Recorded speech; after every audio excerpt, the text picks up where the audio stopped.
Hey guys, it's your girl Don't Touch My Toys, and today we're going to do a little collector's chat. Recently in my Instagram stories, I asked my Instagram fam if there was any controversial topics revolving around collecting that they'd like to talk about. So let's just say there was a lot that they wanted to talk about. I have a list here with 23 different topics that we're going to get into today, and I just want to preface this video and say that yes, we are going to be talking about some of the negative parts of collecting in general. So if that's not your vibe, there's plenty of other videos on YouTube and even on my channel that are all positive vibes, sunshine and rainbows. This video is going to get a little bit down into the ugly sides, I guess, of collecting. So if you're not interested in that, fair warning, this may not be the video for you. So why am I filming this in the first place? Why am I asking these type of questions? Well, to be quite honest with you, I feel like a lot of times some of these frustrations or some of these topics that we're going to see on this list are shared throughout the community, but sometimes people don't feel comfortable saying it out loud or talking about it. And I want people to feel like they're not the only ones. Like, we all go through this, and that's why we're going to touch on this today. This is not going to be a bullying video. I'm not about that. This is only a space that we're going to discuss what's on some of my audience's mind when it comes to collecting, and again, a controversial topic. So if I have any shared experiences or even personal opinions, I will be elaborating with some of those on some of these topics.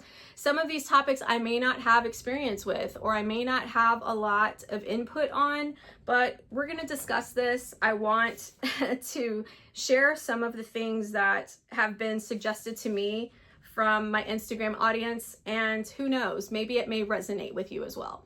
So I'm going to start with the topics that I had multiple people suggest. And one of those topics was revolving around scalpers.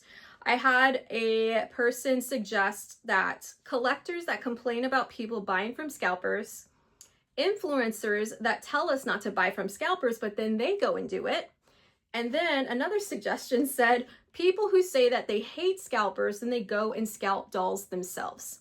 So in general, this is revolving around scalping in the toy community. So just so there's no confusion, a scalper is a person who will go to the store and buy multiples and multiples and multiples of a doll with the intention of reselling those at a price that's way above market value. So we all know that this is a problem in the toy community in general, in the video game community, shoot, even at Home Goods when they put out all that cool Hello Kitty stuff and then you can't find it and then you see it on Facebook Marketplace for like triple the price.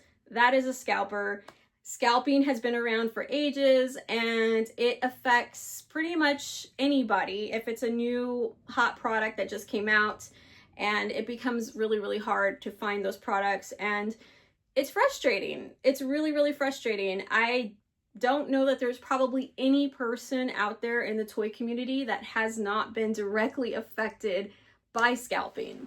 And in regards to the influencers that are over here saying, oh, don't go buy from scalpers, and then they go and buy from them because they're just that desperate. I mean, what are you gonna do? You know, like, I've seen accounts do this multiple times, and you know, it is what it is. If they want to pay double the price, they want to pay triple the price for a doll, and they were the ones over here in the first place, like throwing a hissy fit and saying like, you guys better not do this and this and that. All they're doing is embarrassing themselves in my book. I mean, I don't lose sleep over it. It's their money. If they want to go and pay triple the price for an Aaliyah doll, then let them. I sure as heck won't. I won't even pay $40 more for the Aaliyah doll.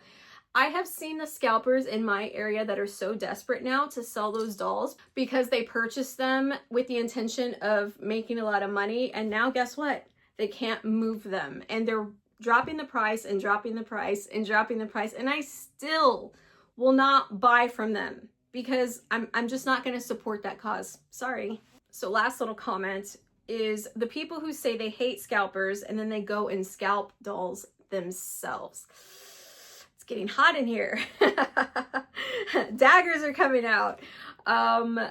you know, I feel like the people who do scalp the dolls themselves, they're not going to just openly promote that. At least I haven't seen any accounts that I follow that are that open about it. I feel like the ones who are doing that like on the DL. They don't want people to know that they purchased 3 and that they're gonna flip the extra 2, and yeah. So scalping, it's real and a lot of people have a problem with it. I do agree that that is present in the doll community.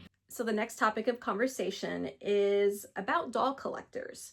And what has been said 3 times by 3 different people on Instagram was that there's a lot of snobbiness in the doll community. There's a lot of accounts that do silent shade to other people on Instagram specifically. And a lot of collectors tend to look down on collectors that don't collect, display, or purchase the exact same way that they do. And yeah, I think, again, there's people like that in everything, in fashion, in art, in doll collecting as well. I will say my own experience with the snobbiness in the doll collecting universe, it's been there. It's 100% been present. And I just personally, I feel like the circle of people that I talk to on Instagram specifically, because that's my main platform. That's the platform that I've been on for the longest amount of time. I have a lot of engagement on Instagram. I talk to people all of the time on Instagram. Lots of DMs on a daily basis on Instagram. And the people that I have kind of talked to most frequently, they're all very down-to-earth people. I can't say that there are people in my close circle that have their nose up in the air. I have seen collectors like that, and I just don't vibe with those type of collectors. I don't vibe with collectors that have mean girl energy or that stick their nose up at other people. I mean, at the end of the day, I want to feel happy about collecting, and this is my fun stuff. This should always be fun to me. The moment it starts to become toxic, or I'm talking to people that are giving me anxiety or upsetting me, then it's a no-go for me, because this is my happy space. So it needs to stay good vibes, and the people that I interact with about my happy stuff, it needs to stay positive. I'm not going to call people out. I'm not going to be specific with like this person or that person and here's their Instagram handle. In my personal experience, the people who have poo-pooed on me the most in the doll collecting universe have been the mod collectors. I have been shamed by mod collectors in my past for collecting the Playline dolls or collecting beach dolls, and they're just like, I won't even look at a doll if it's dated, you know, pre-1980, and I'm like, okay, cool, good for you. Well, I was born in 1982, so I'm collecting what was from my childhood. Maybe mod era was your childhood, whatever. I'm happy for you. I'm happy that you love mod. I like pink box 90s. You know, we don't have to like the same things. So I do agree, though, that there is some snobbiness in the community. And yes, I've seen drama on Instagram. I've seen a lot of people shade each other, or little Instagram battles, or, you know, Instagram it's funny because you can quickly find out like who hangs out with who. There are some groups that are like, you know, that there are Instagram BFFs, and I even have my BFFs on Instagram. But I'm just going to acknowledge that, yes, I have seen it myself, and it's out there. And as a collector myself, I don't surround myself with those accounts, and those are the accounts that I just don't vibe with. Like, I'm not for everybody. I'm not everybody's cup of tea, and other people in the doll universe, you know, I've come to understand that not everybody is going to like me or my content. And if they stick their nose up in the air at me, oh well, that's not my tribe. I don't want them in my circle anyway. Ooh, okay. This is my last topic that had multiple people suggest pretty much the same stuff. And this one is revolving around selling dolls. So I had a couple people talk about being harassed to sell dolls for cheap, or people who will purchase from sellers and try to get discounts or payment plans. So every person who sells dolls is going to go about it differently. Some people do not mind doing payment plans or doing holds or build a box and things like that. But the thing is, you should always check with the person you're buying from to see what their terms of service are. When I do my own sales on Instagram, if I do a claim sale or whatnot, I state very clearly what the expectations are and how I am going to operate my sale. In my own sales, it's 24-hour payment. So I send out an invoice and you're expected to pay within 24 hours.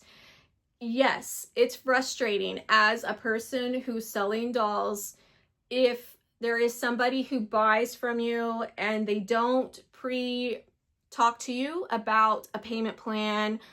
That is, to me personally, and this may upset people and I'm sorry if it does, but I got to give you my perspective. And since this was suggested, this is my opportunity to speak on this. But I feel like it's rude. If you haven't talked to this person ahead of time, if you already know they've stated their rules and they expect payment within 24 hours, and you just assume that you're excluded from that rule and that you can ask them to pay in 2 weeks or in a month, to me that comes off as really entitled and rude. I would never do that to somebody.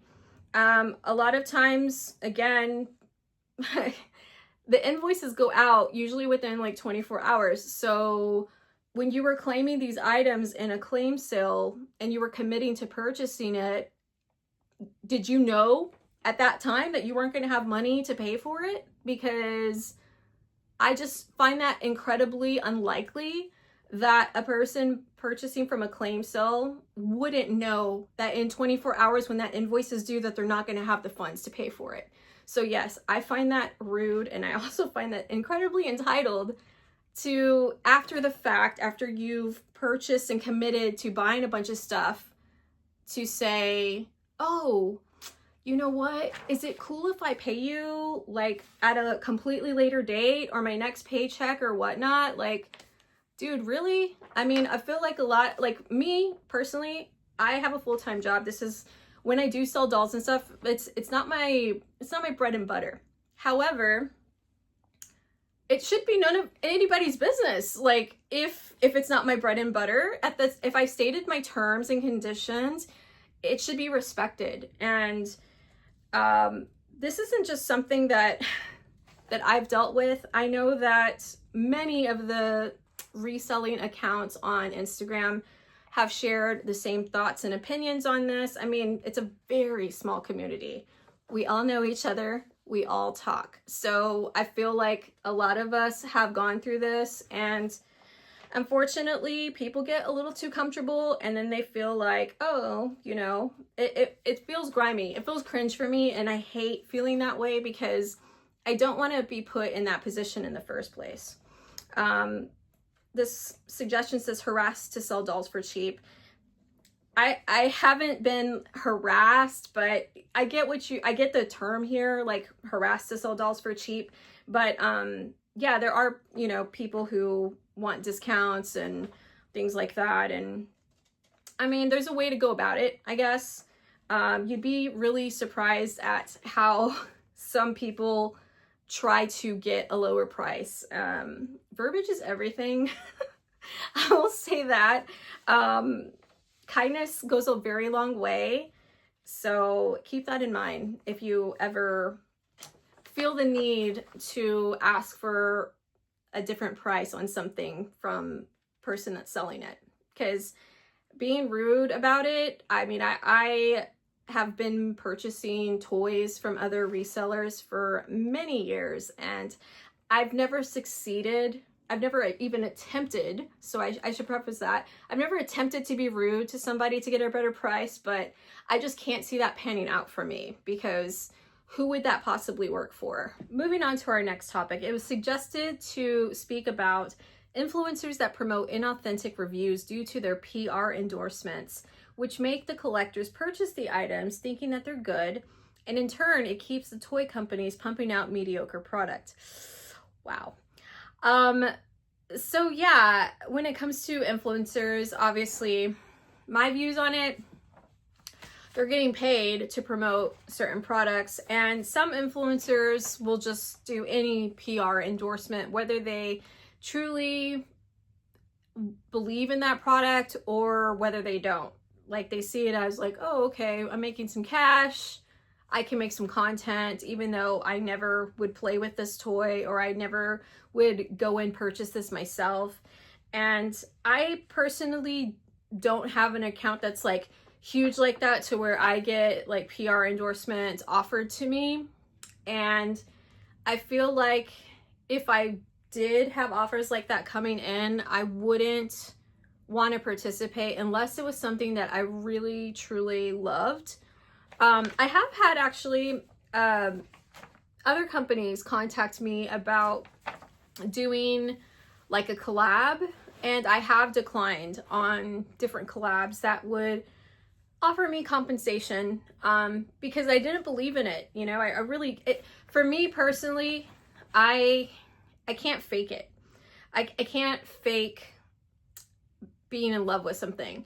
But this also isn't like a full-time gig for me. This is, my goal is not to be an influencer. Like, that's just not me. I don't create content with the intention of being like this huge influencer account that does this full time. I mean, we'll see if that ever changes, I guess. I can't anticipate it would. I feel like for me, that would just feel like work. And then if it felt like work, I wouldn't enjoy it as much. It's just not for me. And being an influencer isn't for everybody. That's not everybody's goal. But it does feel kind of grimy. Yeah, 100%. When there's an account that you trust, maybe it's an account that you followed before they got so huge, and you built this connection with them from way back when, and now they're this mega account and they're doing all of these phony PR deals, and you still are associating them with the person they once were however long ago before they made it big. So you believe them and you trust them, and then you do go and buy the stuff, and then you get it and you're like, really? I trusted you. Why did you say this was good? You know damn well this wasn't good. So I get that. That's very frustrating. And we're becoming just very influencer heavy now in all sorts of different ways. I mean, YouTube really has promoted a lot of people's lifestyles that, you know, they do this full time. It's their career. It's no longer just a hobby anymore. They're pumping out content daily. It's paying the bills. It's paying for vacations and stuff like that. So, yeah, I feel like if I ever had the opportunity to be that influential, I guess, it would be really hard to feel like I'm letting my audience down and suggesting and promoting stuff knowing that I wouldn't put my stamp of approval on it, I guess. Another thing that was talked about was content creating almost forces you to buy and post newest products. With toys, I don't buy as much new release stuff, so even though people are promoting some of the newest stuff like mini brands and some of the new Barbie extras, the You Create kit and all that stuff, I don't know, I haven't been feeling the pressure, I guess, personally, to go and buy that stuff, because I've purchased certain things that are new and I know that I just don't play with it. So as time progresses, I feel like it's unavoidable now to not get suggested some sort of product. The algorithm's pushing it out. I mean, Amazon will push it out to you. Shoot, even your Alexa and stuff will suggest things that you should buy. It's almost, unless we just don't do technology anymore, we're always going to be like having those AI and different programs suggesting stuff that it thinks that we need. And I guess it just depends on how easily you're influenced. But yeah, we gotta stay strong and just know, like, yeah, we don't need this. We're moving on. Ooh, okay. We're coming for Mattel now. So one of the topics that gosh, we have quite a few. I'm looking at this paper and I have at least 4 topics here about Mattel specifically. So let's just do these back to back, shall we? So the first one is about, oh gosh. I'm going to talk about this, but we're not going to target anybody specifically because we don't want to bully. We're not doing that here. That's not what this is about. But this statement says, new designers that don't know what Barbie is capable of because they are not really collectors. So I don't know a lot about the designers' backstories and stuff like that. Like, I like Barbie and I do like specific designers, but that's where it ends. I don't know when they got started, how long they've been doing it. I don't know what their influences are. I just know that visually, I consistently seem to like certain designers. Obviously, I'm in love with the Y2K era, and some of those are my favorites right now as an adult collector. So, of course, Bill Greening was like top tier in my opinion. I know that Bill Greening was a Barbie collector. And yes, does that make me gravitate to him a lot more? Because yeah, it does. I mean, Bill Greening said himself, one of his own quotes was that he himself was a Barbie collector, designing for other collectors. And I feel like that's why so many of us he was legendary to the Barbie community specifically. And I don't know the history about the other collectors that are still currently with Mattel, so I can't really speak on if they're collectors or not, but obviously there's more backstory behind them, and the people in the doll community know the backstory. So I'll just say that Bill Greening was consistently one of my favorites, and I'm very sad that he is no longer with Mattel, because I did know that Bill was a Barbie collector and truly just loved Barbara. So to piggyback on that topic, the next point was Mattel layoffs. And yeah, the Mattel layoffs, what can I say about it? It sucked. It sucked. We saw designers get laid off, and very influential designers. Bill Greening, as I just mentioned, was one of those. This is public knowledge. And Bill Greening was, as I mentioned, legendary. He truly is an iconic designer. So it was really sad for Bill, and we all mourned that layoff right along with him when that happened, because, you know, even for me personally, like I personally do not buy a lot of new release Barbie. That's why you don't see a lot of new reviews coming from me with the new hottest product from Barbie and stuff like that, because I'm not purchasing them. I just gravitate more towards 80s, and that's like late 80s to Y2K. That's usually my prime collector eras.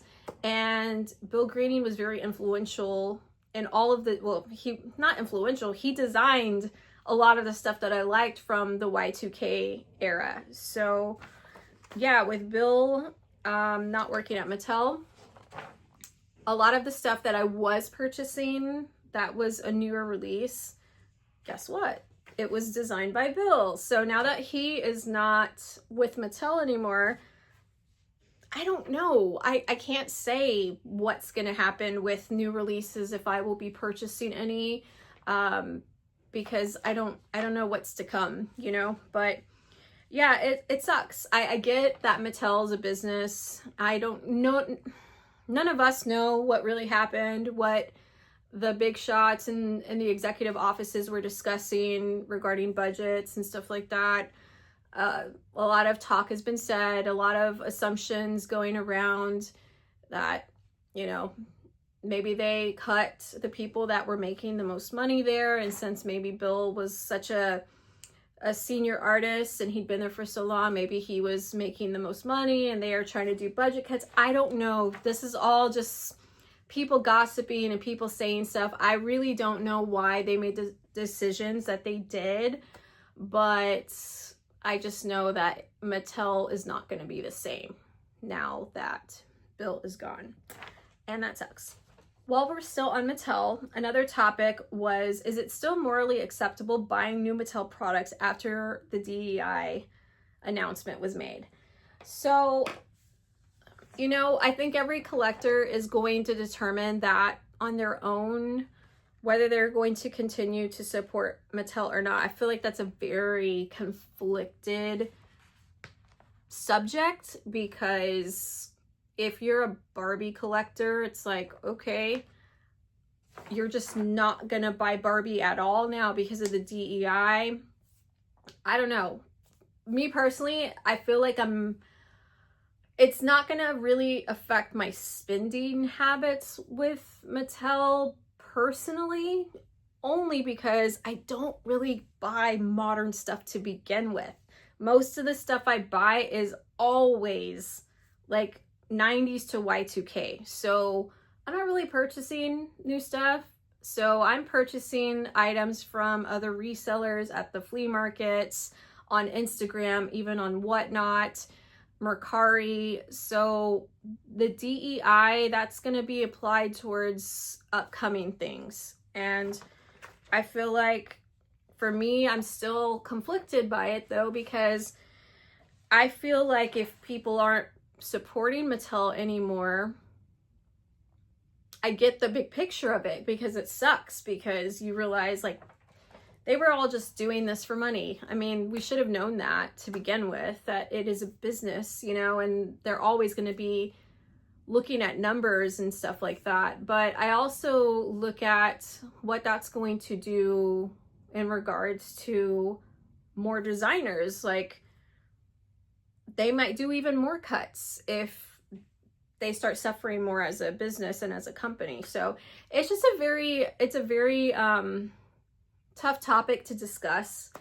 And I personally don't know a whole lot as to what the DEI changes are going to unfold like. I don't know if there's actual information out there as to what that even looks like in the future for new releases and things like that. So if you know more information about that, I'd love to hear about it in the comments.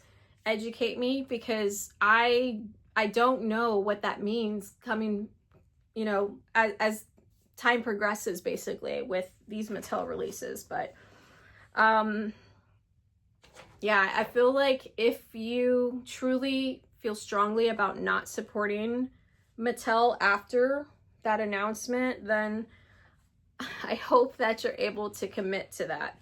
Woo, another dig at Mattel. The statement says Mattel can't design for Curvy. You know, I love the made-to-move bodies. That is something that is modern that I continue to purchase, because I do a lot of dioramas and I want my dolls to be able to pose in different ways. So I am a huge fan of the made-to-move body, and I have tons of made-to-moves in every shade that they come out with, so I can always have an option for dolls that I want to have more articulation for. So we're doing a lot of body swapping in my house. And I do agree with that statement that Mattel has very limited designs for Curvy. I know that with some of the signature dolls that they do use like a curvier body style, at least those signature dolls usually have some pretty cool pieces, but like you can't go to the store and get like playline stuff that is going to look great on Curvy but still be like nice things. So I agree. I hope that they start to put out more options for Curvy, because even in the vintage, if you're into like what I collect, the 90s to Y2K, you're not going to find a lot of options if you have those older Barbie clothes, because they're not designed for Curvy in mind. So I hope that either Mattel or another brand can bring out designs that could accommodate a Curvy made to move. That would be great. Or just support your local artisans who make their own wardrobe. So all right, we're going to pivot into another topic. It was suggested that I talk about people with big collections that don't have supportive partners, or you start dating someone who doesn't like you collecting. I have been in a relationship with somebody who didn't like me collecting, and that is just really crappy. I was very young at the time and just kind of, I guess, was a closet collector because of it. And as I've gotten older, I just don't care anymore. Nobody's gonna tell me what to do. And if I want to collect, I can collect. And if you don't like that, then you can hit the streets, because I really don't care. If you're in a relationship with somebody who doesn't support your collection, I'm sorry. You're not the only one. I'm sure there's plenty of people out there that are in those positions. Maybe I'm not the best person to give advice on this topic, because my first suggestion, if you're with somebody who is against you collecting, is to dump them. Moving on to our next topic. Ooh, this is a spicy one. This is one that personally irks me so bad, and that's the topic of gatekeeping. Gatekeeping in the toy community. So it exists. I've had my share of gatekeeping, and I'm actually going to play devil's advocate here and kind of talk about the times that I'm like, I am going to gatekeep this information. Again, I do feel like this is a controversial topic because it is situational sometimes. And some people may not think it's situational. Some people may be like, no, you should just always give information no matter what. But I guess I see a point as well. Like, let's just say you live in an extremely tiny place and you find this honey hole that's full of treasure, and you know that you can constantly go there and source stuff, and nobody ever goes there, nobody knows about it. And if you publicly tell people where you're getting all this stuff from, it's gonna become dry eventually. That's just what happens. When I was living in SoCal, there was a thrift store, super hole in the wall thrift store out there. And it wasn't picked over because it was far enough from Los Angeles that the LA resellers, they didn't know about it. And it was great because you could go there and you could still find good stuff, and the prices were great. If you go and you post it on TikTok, like, this is the address, then guess what? Like 500 resellers from LA are going to start raiding this thrift store all the time, and you're never going to find anything. So I don't know. I guess I see both sides of it. That's why I say it's situational. Like, if somebody was just asking me information, like, oh, hey, how do you do this? Like, how did you get her hair like that? Or how do you style your doll that way? That type of information, I will just tell you until I'm blue in the face. I don't care. I'll repeat myself over and over if you forget. When I tell you that I have had multiple times where other collectors have gatekeeped information for estate sales specifically, or yard sales specifically, because they do not want me to shop there after they have already gone and left with bags and bags of goods, that's super cringe to me. I 100% get it if you haven't gone yet and you want to make sure that you get first dibs because you found out about this and you don't really want too many people to know. That way you can get the stuff that you want. But if you've already left and you've got a mega haul and you've cherry picked everything that you wanted, what's the harm in sharing the information with other people if they ask? That's my viewpoint on it. You can agree to disagree, but I have personally had this happen to me a couple of times with collectors where I have seen that they went to an estate sale or that they went to a yard sale and I've been like, oh my God, what a great haul. Like, hey, where is that? Is that local? Like, do you mind sharing the information? And I have had people just skirt around the topic because they don't want to give me specifics. It's clear that they do not want me to shop there. If there's one thing that you need to know about me is that when it comes to toy hunting, I'm pretty good at that. I'm pretty good at finding out information. I mean, I could become a private investigator when it comes to finding out about sales. And I have caught people in lies before that didn't want to share information with me, whether they told me, oh, it's actually a closed sale, it's invite only, or whether they've told me, oh, they sold out of everything, there was nothing left. And I have found the information, contacted the people of the sale and asked if I could shop, and they said yes, and I've gone after the fact. So I've caught these people red-handed lying to me. And that is irritating. That is so cringe. And anytime that's happened to me, I just can't even talk to that person anymore because this is never strangers. These are never interactions with complete strangers. These are usually people that I have talked to, even sometimes that I've even hung out with. So it's like, dang, really? Are you serious? You're going to gatekeep me? Like, wow, okay, cool. I see how it is. Like, we are not cool with each other. All right. I'm curious to see what you guys think about this. So let me know. How do you feel about gatekeeping? And are there any times that you do find that it's acceptable to gatekeep? Okay, next topic. Bullying in the doll community when collectors get exclusive dolls someone wants. I just want to know who y'all are talking to. Who are y'all talking to that's getting bullied and who's bullying them? Give me some names because I just don't have these people in my circle, honestly. I mean, don't get me wrong. I do see, I guess I see more people who get sent dolls that are exclusive because it's like a PR type thing and they get sent a doll and you're just like, dang, nobody else is going to be able to find that in stores, but they just got one sent to them for free.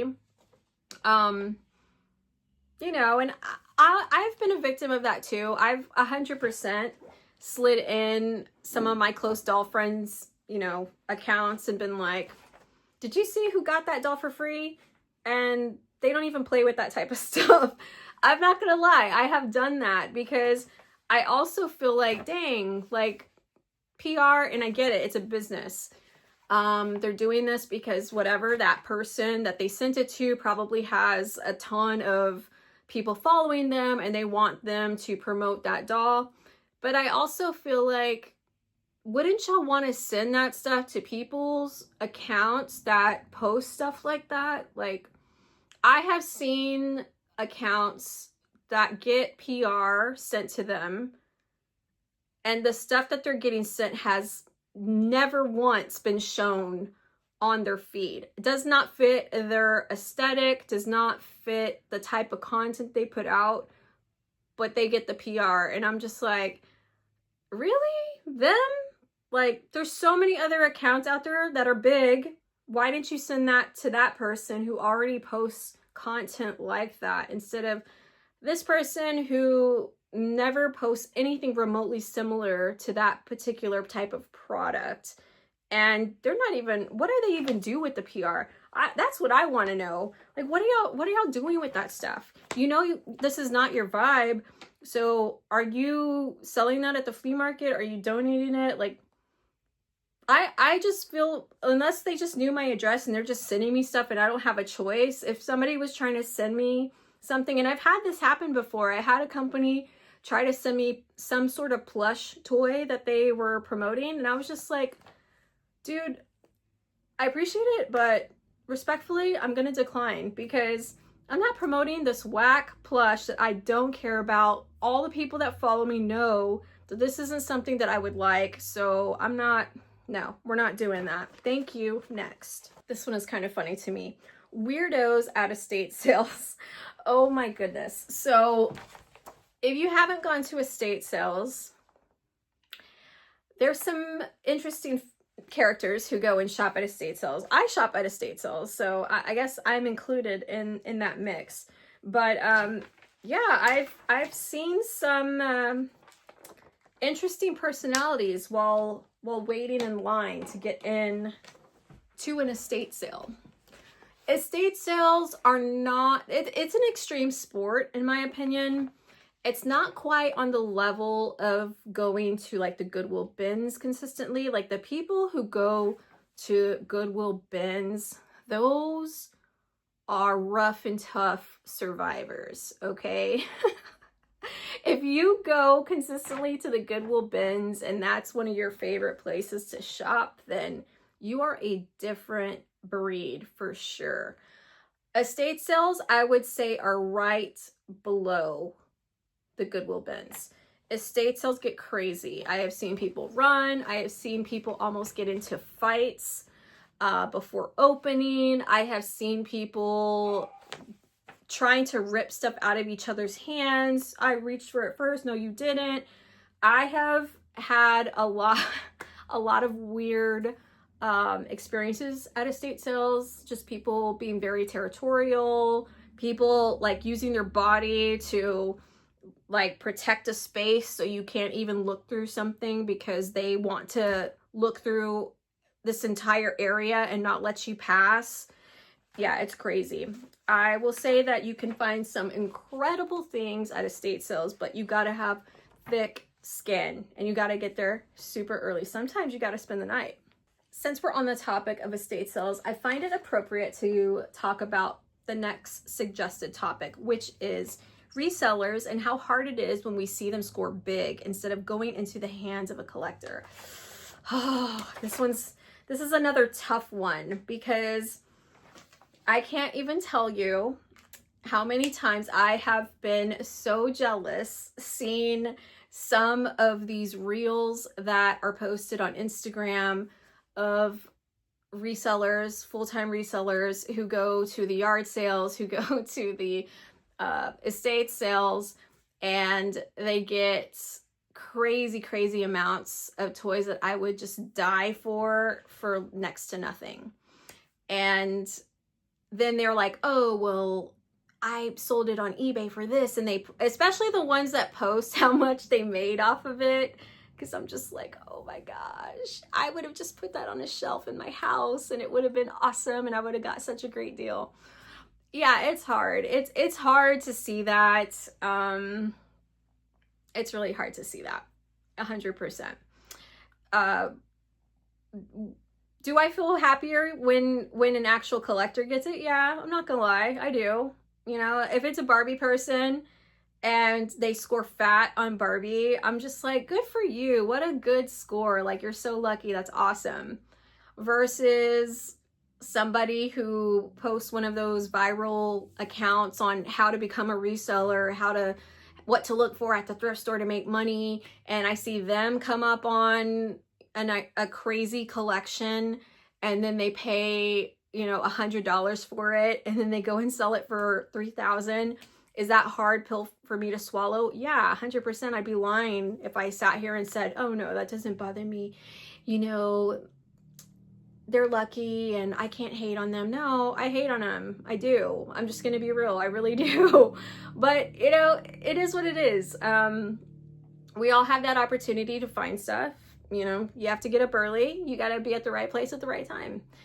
And I try to maintain that frame of mind, I guess, because otherwise I'll just go crazy and I'm just gonna be bitter all the time, and it's just not worth it. Because I score fat a lot. I score incredible lots, and other people are 5 minutes too late because I got to it first. So it is what it is, you know. But yeah, do I get a little jealous? Yeah, 100%. Yes. I think what bothers me more about it, this is the part that really bothers me. Like, let's say that they go to a yard sale and this person has this incredibly valuable collection that they don't know what the value is of it.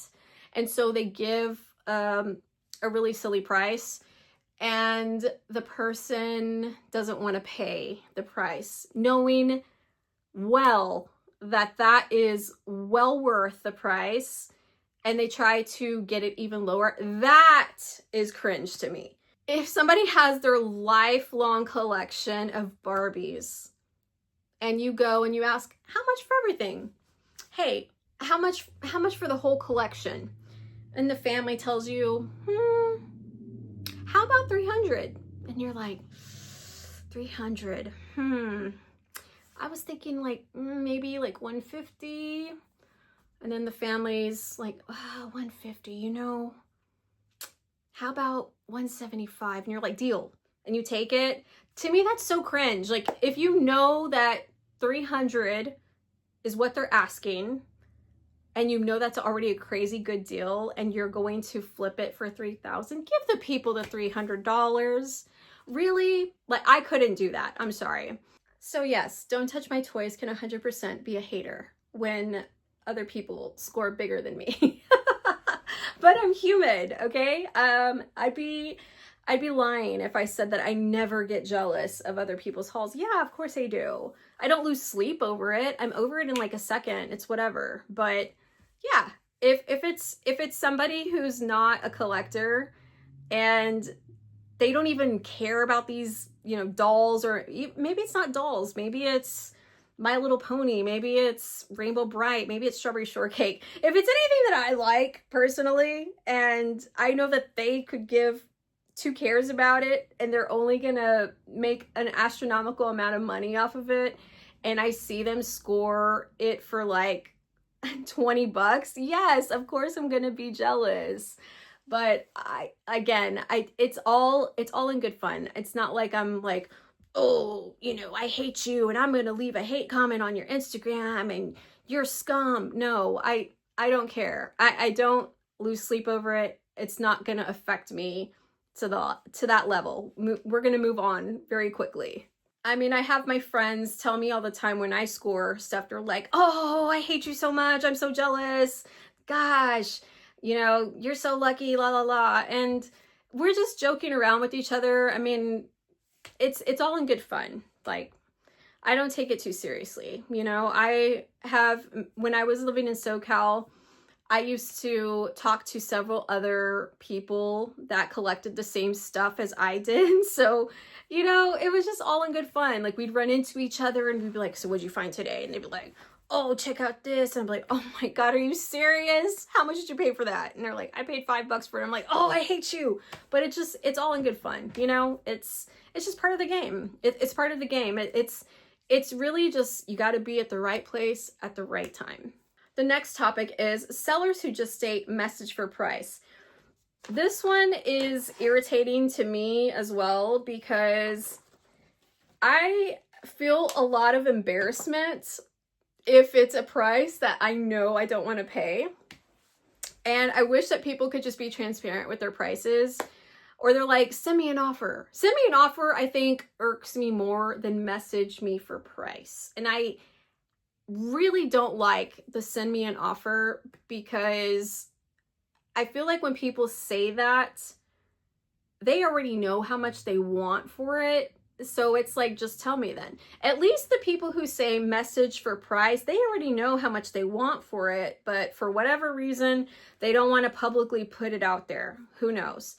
But the people who say, send me an offer, irritate me, because they know what they're willing to accept.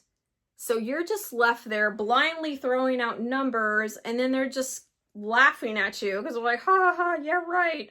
I'm not going to accept that, you know? Well, then just tell me what you want for it. How hard is that? You want $100 for it? Then say it. Say you want $100. Don't say send me an offer, because then when I send you an offer for $45, I feel like a jackass because you're laughing at me and you think that's too low. Well, then tell me how much you want. This one is going to touch on identifying dolls. So people who give the wrong information about dolls to collectors that have questions or need help with identification. I've had people give me wrong information, and you know, we all make mistakes. Sometimes dolls look similar to each other, but if you are somebody who prides themselves on, you know, toy history, whatever genre it may be, and you're giving out wrong information, that's not really beneficial. So I personally, if I'm not 100% certain that I know the answer to something like that and people are asking for help, I won't say anything. Or maybe I'll say, you know, it kind of looks like Sun Sensations, but I'm not positive, or it could be this.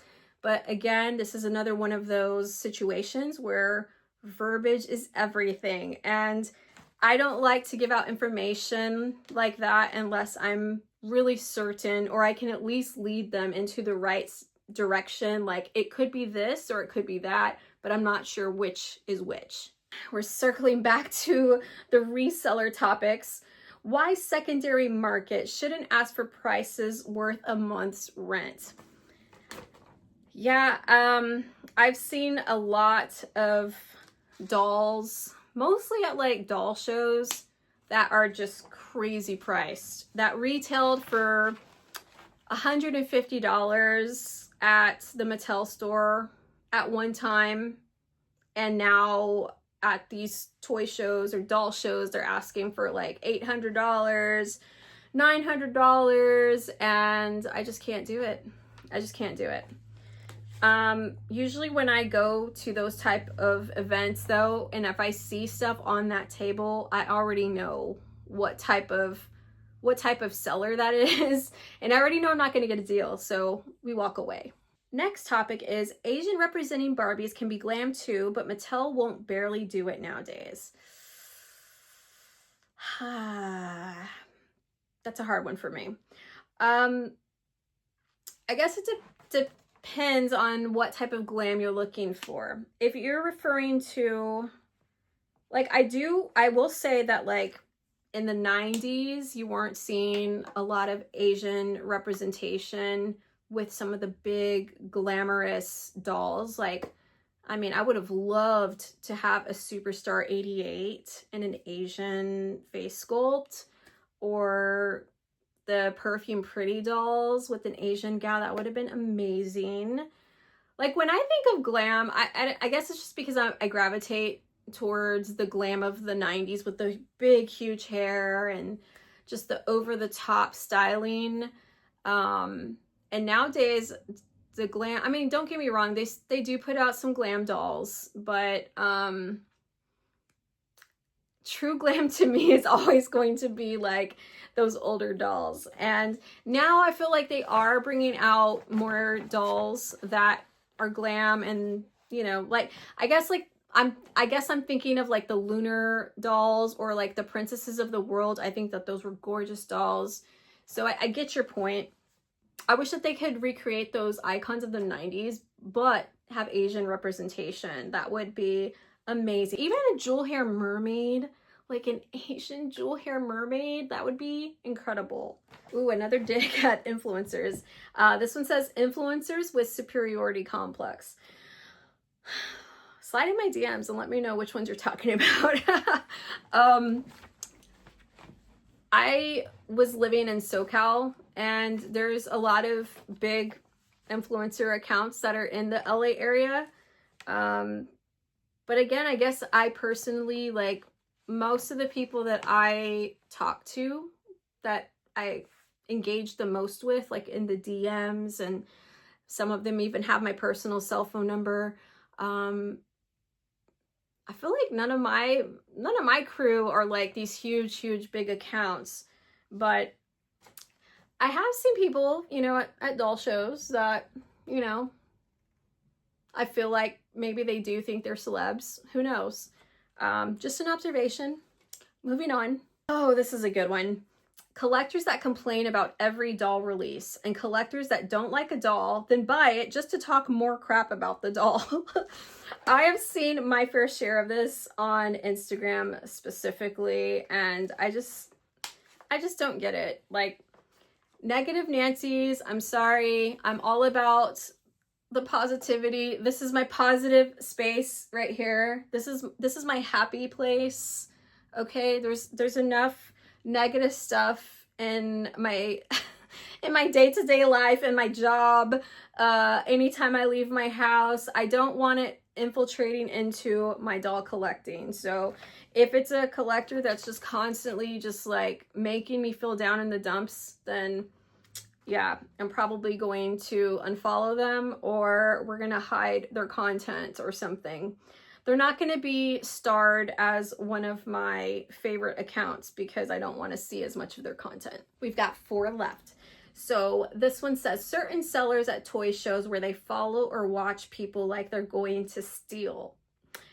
I feel like that is just cringe no matter where you're at. I find that a lot at antique stores. I will go to an antique store, and if it's like a smaller one, they'll keep asking me like, oh, do you want me to take that up to the front? Do you want me to hold that for you? And I will barely have picked something up and they immediately want to take it away from me. So that always makes me feel a type of way, because I'm just like, I am a type of buyer that I like to kind of walk around with it and see how I feel about it. And then I'll put it back if I decide I don't want it anymore. So yeah, when they take it right out of my hands, I'm just like, okay, well, maybe I don't want that. Maybe I'll forget that I even picked that up by the time I'm done walking through the whole store. Like, the longer I hold it, the more I feel ownership of it. So you're kind of messing up your own sale there. As a person who does vend at toy shows, I try to be giving people space. I don't want to be one of those that's kind of hovering over people, or as soon as they pick something up, I'm like telling them something about it. Like, I've had that happen at flea markets to me, where every little object that I grab, they have to be like, oh, well, that's $2. Oh, well, that's a limited edition. Oh, well, that, it came from, it's an import. And I'm just like, you're clearly watching every little thing I do. Like, back up, bro. Like, give me some space. So me, when I vend, I try to be present, but I don't want to hover over people. So maybe they don't know that they're being that way, or maybe they do. I have vended at places that did have a high, sticky fingers rate, and you did have to be more mindful of that. So it could also be that it's not you specifically, maybe it's the area, because I've vended in some cities where that was a thing, where a lot of vendors would get their stuff stolen like right in front of their faces. I mean, I'm sure that I've had some of my own merch stolen when I vended and I just didn't notice it, so try not to take it personally. Maybe it's not you specifically, but it's just the area, or that particular store or that particular event has had plenty of people that, walk off with things. This one says, how bad the reproductions have been of superstar Barbies. So I would like some of you guys to chime in on this one, because I don't have repros of the superstar Barbies. So I can't give you my own little tidbit about that, but I would love to hear from you guys if you have had certain ones that just didn't live up to the original superstar Barbies, and what's bad about them. I'm curious now. I want to know, is it the quality of the clothing? Is it the face screening? Is it the hair? Is it the price? I'd love to know. So let's talk about it in the comments. This one says, when collectors don't want to pay commission prices. So with this one, I feel like if you are wanting a custom, you have to expect that this is that person's time and you're paying for their skill as well. So one thing I will add to that is that I really like when there's at least a baseline when it comes to commission type of projects. It's for me, it's almost like the message me for price type verbiage. If a custom person doesn't have, I guess, a baseline price.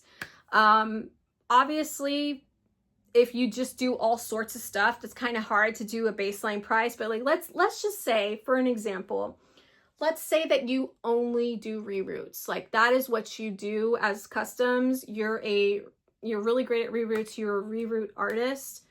It's wonderful to have at least a baseline. Like I am accepting commissions.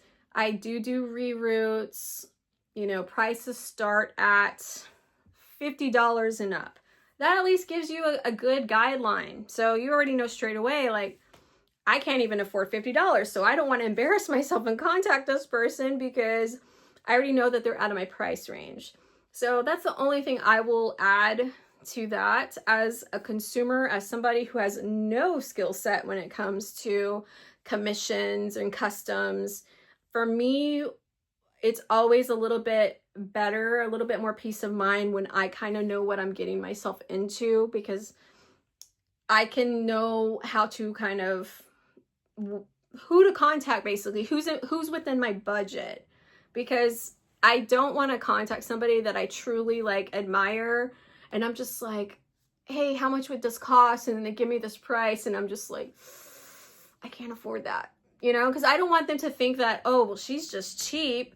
But sometimes it's just not in my budget to do something like that on a custom. So it's great when a baseline price is, you know, kind of put out there. I feel like you might get more messages if people kind of know kind of a ballpark figure, I guess. And we're on to our last topic, marketplace sellers that discriminate who they will sell to. Oh, honey, we have been there, okay? With Marketplace in general is just such a pain in the butt to deal with. It really is.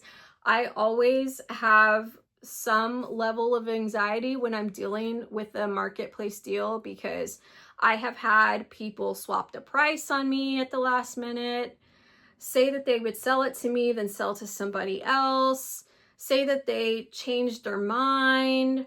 I've had people that didn't answer the door when I was supposed to meet up with them, and I showed up at their house and they were like, I'm not answering the door for you. Like, so much sketchiness involved with Marketplace, but however, I continue to deal with it. Marketplace is the only reason why I even still have a Facebook, okay?